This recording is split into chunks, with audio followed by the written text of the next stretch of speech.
Batting 6, some female teachers who don't understand that boys have different learning style than girls. Batting 7, representing the media in this country, shows like Gary Coleman and Webster.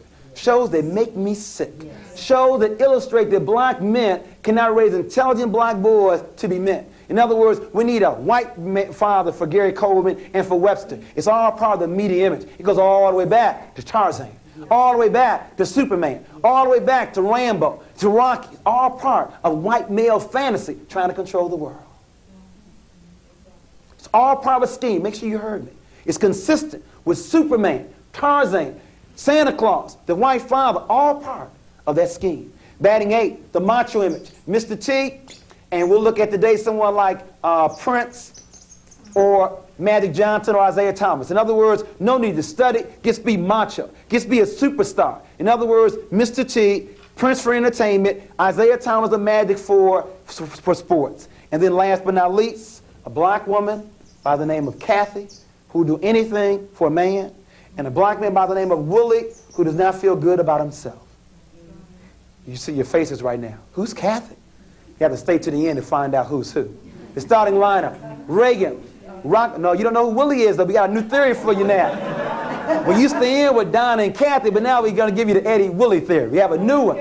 So we have we have Ronald Reagan, David Rockefeller, Caspar Weinberger, The Godfather, some mothers.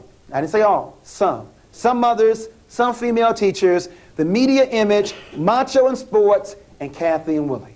These people and what they represent, intentionally or subconsciously, want to make sure that black boys never grew up to be men. Let's now look at the active ones first. I want to make sure we start in the right place. The conspiracy did not start with black mothers. It started somewhere else. We must start where it began. It began with active conspirators. I want to now look at them first. In looking at the active conspirators, I want to make sure we understand that these kind of terms don't make sense. We are not the minority.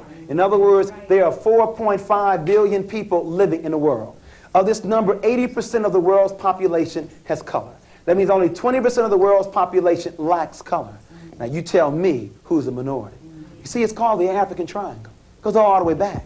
We're not the minority. We're only a minority when we allow ourselves to be divided up from our brothers and sisters in Nigeria, in Jamaica, in the United States. Look at this African Triangle. After all these years, other than the way we're dressed, you can't tell who's who. There are 1 billion people living in China alone, and we are second. 500 living in Africa, 160 living in Central and South America, 40 million living here in the United States. We are not the minority. Now, the question is, how can so small control so much?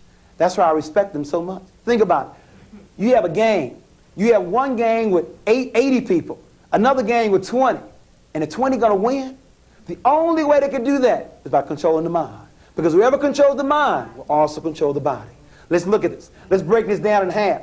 What you come up with is 10% European women and 10% European men. See, it's not even 20. It's really 10% European men. In other words, the Trilateral Commission, they want to control more than just their countries. They want to control the world. And they have pulled this off. Now, there's a tremendous amount of pressure when you're this small trying to control so much. Now, maybe you can't understand it. It's been a long time. It goes back to Egypt for us, having that much power. But can you imagine that small number trying to control the world? A tremendous amount of pressure is on that small group with that much power. In other words, the first thing that men are taught to do is not to cry. I'm quoting from their own Goldberg. The book is called The Hazards of Being a Male. The tremendous pressure when you're so small trying to control so much.